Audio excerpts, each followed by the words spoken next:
La geometría ha sido mucho más solo que una rama de las matemáticas. Ha sido una forma de pensar en el espacio, el orden y la verdad.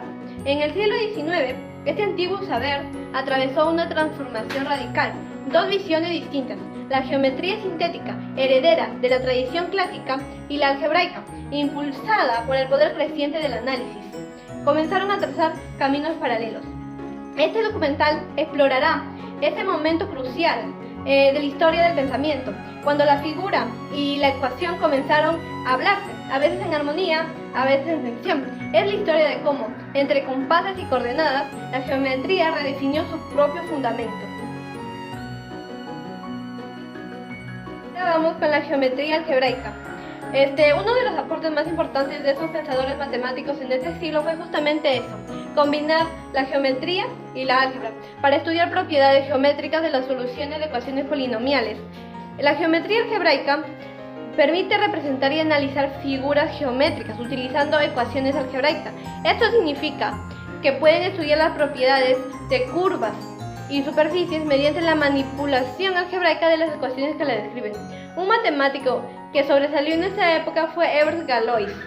Sus trabajos sentaron las bases para el estudio profundo de las ecuaciones polinómicas y dieron origen a la teoría de Galois, que establece condiciones para determinar si una ecuación puede resolverse en base a la álgebra. A finales ya del siglo XIX, la geometría algebraica y la geometría sintética empezaron a encontrarse. Matemáticos como Felix Klein, con su programa de Erlangen, propusieron una visión unificadora: estudiar la geometría, pero a través de la sintética o la algebraica, ya fueran simetrías, a través de simetrías o transformaciones. Poco después también se unió David Hilbert, reformuló los fundamentos de la geometría con un enfoque puramente axiomático que trascendía las distintas anteriores. Así que una vez estos métodos opuestos en el pasado, la construcción correcta y compás y el análisis de ecuaciones, se integraron en una nueva visión más profunda, abstracta y poderosa.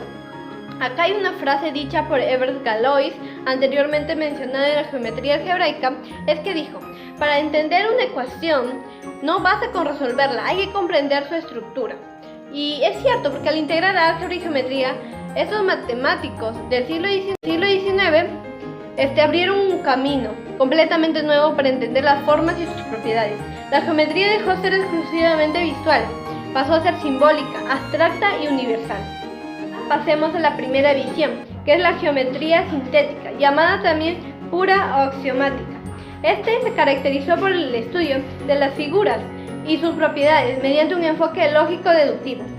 En este siglo hubieron dos pensadores, y uno de ellos es Jean Poncelet, que él introdujo conceptos como los puntos del infinito y la dualidad, estableciendo las propiedades geométricas que se conservan bajo proyección. Otro matemático que surgió en este siglo fue Jacob Steiner. Él desarrolló la geometría proyectiva sin utilizar coordenadas, enfocándose en construcciones puramente geométricas. Estos avances consolidaron la geometría sintética como una disciplina rigurosa y autónoma, donde las figuras y sus relaciones se estudian a través de la lógica y la construcción, sentando las bases para desarrollos posteriores de matemáticas y otras ciencias. Por otro lado, tenemos que conocer la geometría diferencial. Es una rama de las matemáticas que utiliza las técnicas del cálculo diferencial e integral, así como el álgebra lineal para estudiar las curvas y superficies, y más generalmente, variedades diferenciables, aquellos espacios que localmente se parecen al espacio euclidiano.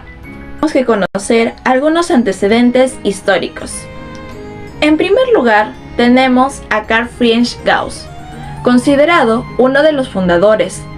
Su obra, en el año 1827, introdujo el teorema Lagrange, donde demostró que la curvatura de una superficie puede determinarse intrínsecamente, sin necesidad de observar el espacio que la contiene.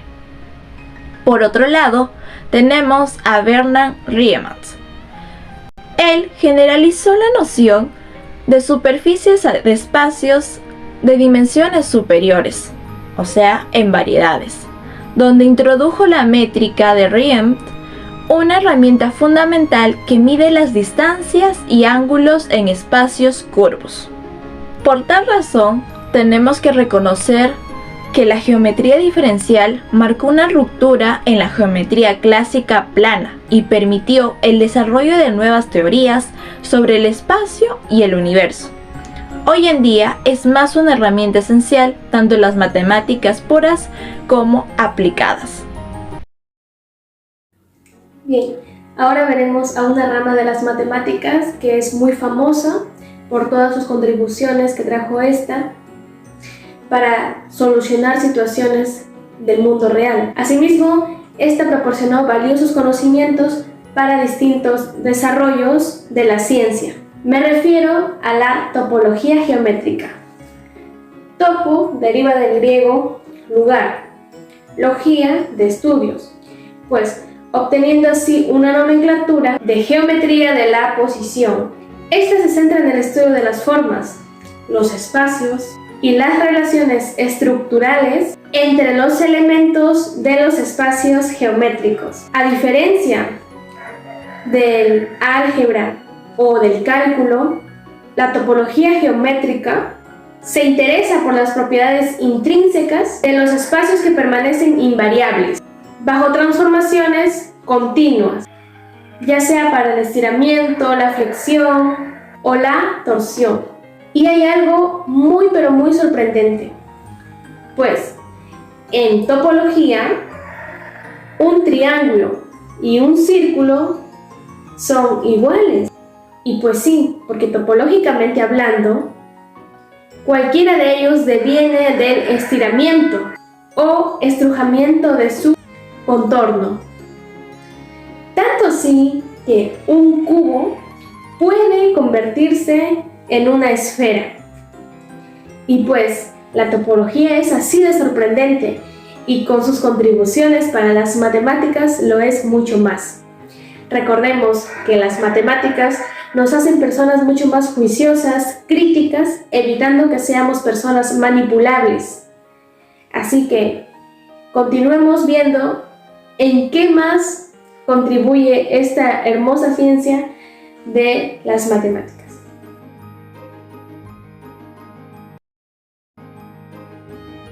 Desde tiempos antiguos, las matemáticas han sido una herramienta poderosa para describir el mundo, pero no siempre fueron tan precisas y cuidadosas como las conocemos el día de hoy.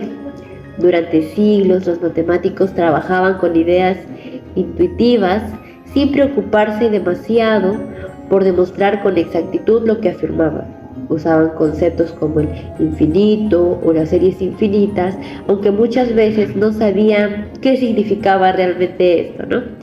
Fue en el siglo XIX cuando todo esto cambió. Apareció una nueva forma de hacer matemáticas, más estricta, más profunda, más rigurosa. Uno de los primeros en buscar ese rigor fue Bernard Bolzano, un matemático y filósofo checo.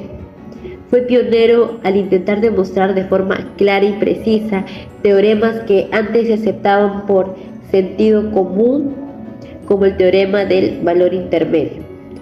Sin embargo, su trabajo pasó casi desapercibido y el gran impulso vino poco a poco después con Agustín-Louis Cauchy, matemático francés que cambió por completo la manera de enseñar y hacer matemática.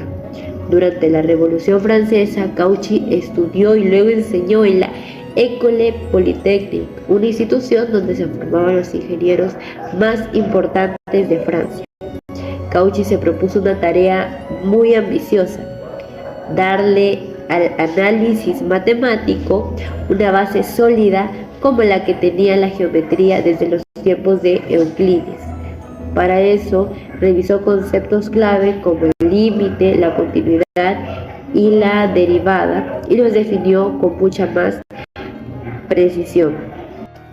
Además, publicó su famoso curso de análisis en 1821, donde por primera vez aparecen demostraciones rigurosas de resultados fundamentales. Aunque sus trabajo no fue perfecto, Cauchy inició un camino que transformó por completo las matemáticas. Gracias a él, el rigor se convirtió en una característica esencial del pensamiento matemático. Hoy en día, cada vez que vemos que un estudiante se esfuerza por escribir una demostración clara y lógica, está continuando esa tradición. La aritmetización del análisis es un proceso histórico y metodológico que transformó profundamente las bases del análisis matemático durante el siglo XIX, buscando dotar a esta disciplina de un rigor absoluto y una fundamentación puramente aritmética y lógica, alejándose de las implicaciones geométricas tradicionales. Este cambio fue motivo por la necesidad de resolver problemas conceptuales y de rigor que surgían del cálculo infinitesimal, especialmente en torno al concepto de límite, continuidad y la definición de los números naturales. Antes de la aritmetización, el cálculo se proyecta en nociones intuitivas y geométricas, como la idea de cantidades infinitesimales o la aproximación visual de curvas y áreas, lo que generaba ambigüedades y paradojas. Agustín Cauchy fue uno de los pioneros en formalizar el concepto de límite con definiciones más rigurosas, aunque todavía no se contaba con una definición precisa y axiomática de los números reales, esenciales para el análisis. Fue entonces cuando matemáticos como Richard Dedekind y George Cantor desarrollaron construcciones formales de los números reales. Dedekind mediante las cortes de Dedekind y Cantor con las sucesiones de Cauchy, estableciendo así una base sólida para el continuo numérico. Este esfuerzo permitió considerar la operación de paso al límite como una operación aritmética más, integrándola dentro de un sistema lógico y axiomático. La aritmetización implicó que todos los conceptos del análisis, límite, continuidad, derivada e integral, se definieran y estuvieran exclusivamente a partir de propiedades aritméticas y de conjuntos, sin recurrir a intuiciones geométricas o físicas. Así, el análisis matemático se convirtió en una disciplina autónoma, rigurosa y coherente, capaz de enfrentar problemas complejos y sutiles como funciones continuas, no diferenciales o series infinitas, con total precisión. Además, esta transformación tuvo un impacto profundo en la matemática moderna, ya que sentó base para el desarrollo de las teorías de conjuntos y la formalización axiomática de la matemática en general. La aritmetización del análisis fue reconocida como un hito que permitió la unificación y sistematización del conocimiento matemático, influyendo en corrientes posteriores como el enfoque conjuntivista y teórica de estructuras matemáticas abstractas. En síntesis, la aritmetización del análisis fue un proceso que redefinió el análisis matemático al construirlo sobre fundamentos puramente aritméticos y lógicos, mediante la definición rigurosa de los números reales y la formalización de conceptos de límite. Esto eliminó ambigüedades y permitió el desarrollo de un análisis moderno, riguroso y autónomo, que a su vez impulsó el avance de toda la matemática contemporánea. Espero que les haya gustado este documental y nos vemos la próxima. Muchas gracias.